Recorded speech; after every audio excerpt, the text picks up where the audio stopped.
very important that this work is ongoing and is concluded. Our next speaker, Mr. Eamonn Tierney, is a board member, and he's given a parent's perspective on this. And no better guy than Eamonn to do that. So I'll leave it to Eamonn to do it.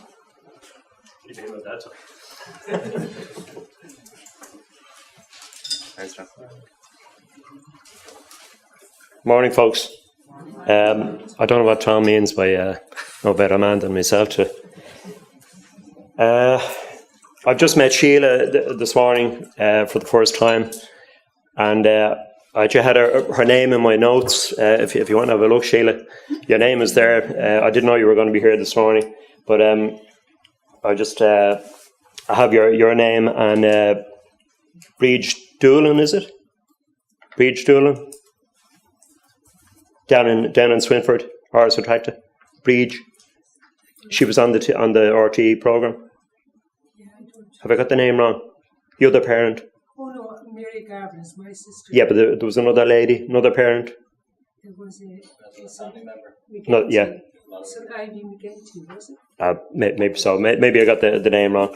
But no, I just had a note here. I want to speak from a parent's perspective on this, and a board member of Inclusion Ireland. I just wanted to mention about Sheila and the other parents in Ars Retracta and how the dignity that they've shown in at this particular time, which is, you know, it's just beautiful to see. You know, I mean, her appearances on radio and television are just full of hope and caring for, you know, the family members and that. I'd like to thank Kevin as well for his contribution, and I'm sure we're all kind of wishing him well with the report and that.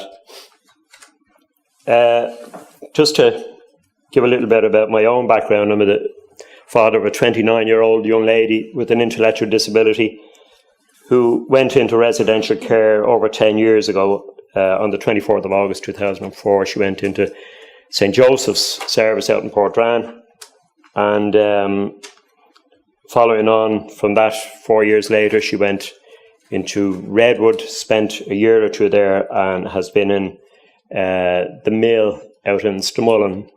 These are under the Talbot Group ownership. I have to make an important point here of thanking all the staff and carers that have looked after my daughter in the last 11 years, some of them which have taken the place of me to a certain degree, and my wife Anne with our daughter's care. They've helped us through the initial periods when we found it particularly hard, handing our daughter over to the care of a service. It was through them that I ended up meeting Annie Ryan. Some of you will know Annie Ryan, Annie and Brendan Ryan, who've been behind the St. Joseph's Association for the Intellectually Disabled in Portrane. I see Jerry MacDonald down there, who's another champion, along with the rest of our committee. And I've remained on as chairperson of that committee in Portrane, and we continue to support the residents there. We have a very good working relationship out there, and we continue with that work. To get to Ars Retracta, remember at last year's AGM, we complimented the Minister on the has been the one who introduced the HICWA inspections, and I think we were all aware at the time that there'd be teething problems with them. But I don't think any of us could have foreseen what has happened in the intervening period with the Ars Retracta and some of the other reports. I mean, the lid has well and truly been lifted here. I mean, in the campaign which we took part in. We took part in the consultation process, and he started that, and we followed on. As you know, Inclusion Ireland took part in the consultation process, and they were introduced in, what was it, November 2013, and we knew it wouldn't be the cure for everything, and we knew there'd be teething problems, but I really don't think that we could have foreseen what's happened in the last year. Just on to the revelations on Ars Attracta and some of the comments which I found particularly disturbing, and I continue to feel, or I continue to find them particularly disturbing.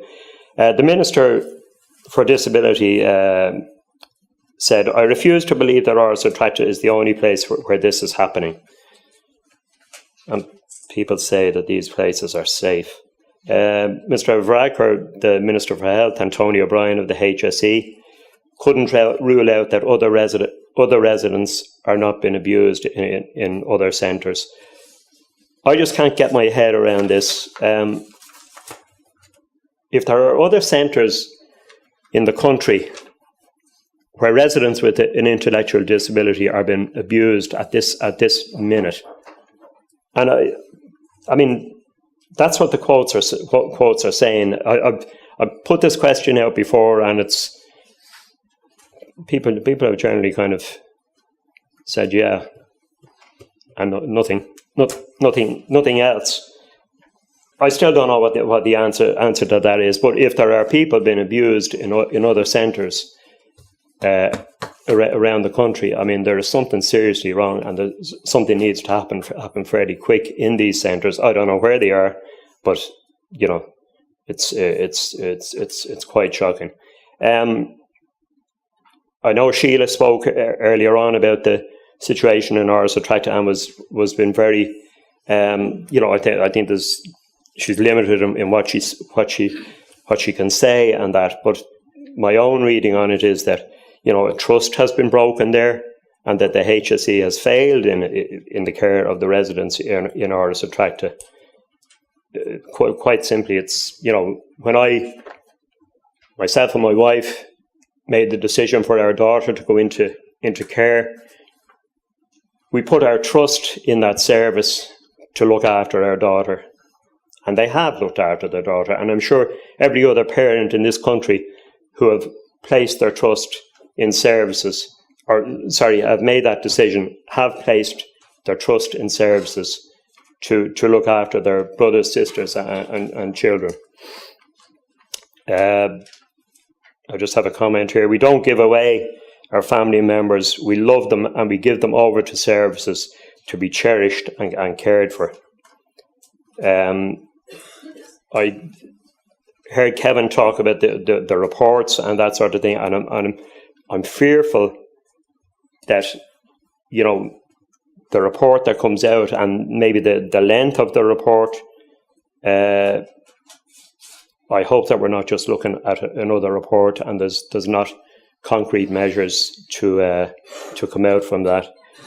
What I see happened here, and what I seen on the TV, was simply a lack of respect, a lack of common decency, and a lack of caring for some of the most vulnerable people in our community. And it simply makes a mockery of the HICWA standards. I mean, the HICWA standards, the length of time that they took to be launched, the length of time that we worked on them along with HICWA, the consultation process. The HSE knew they were on the way. The service providers knew they were on the way. And I mean, I don't think it's rocket science that what has come in here. The basic standards that every resident in an intellectual disability service should be provided with. If I could just in and around the warning signs, we had the Leeds Cross scandal in 2005. We had I don't know whether anyone else seen it, but there was a programme on Panorama about an Irish-owned intellectual disability in Bristol, Winterbourne. That was in 2011. 2013, the inspections started, and then the 9th of December 2014, we had the Orders of Tracta investigates programme.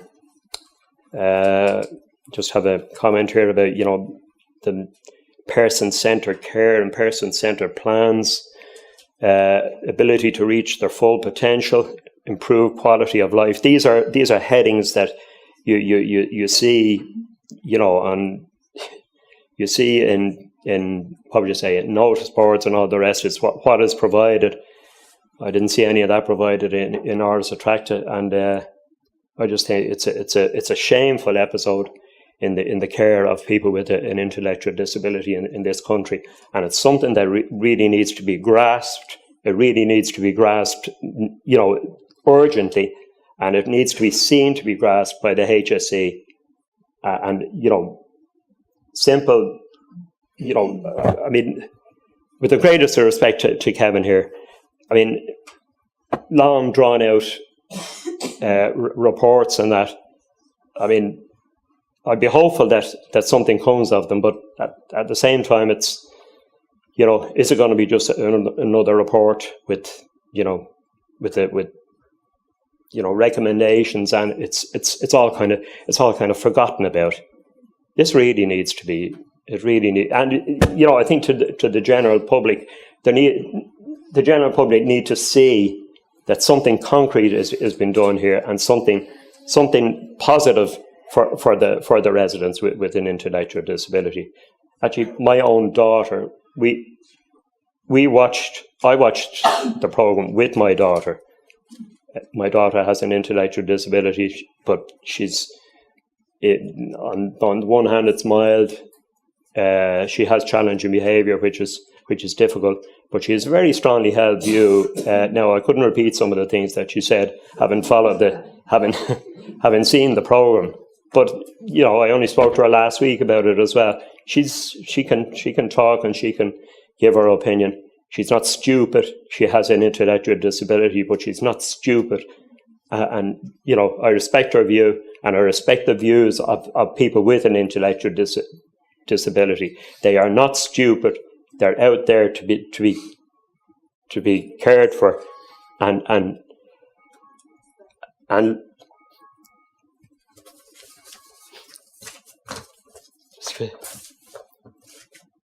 excuse me.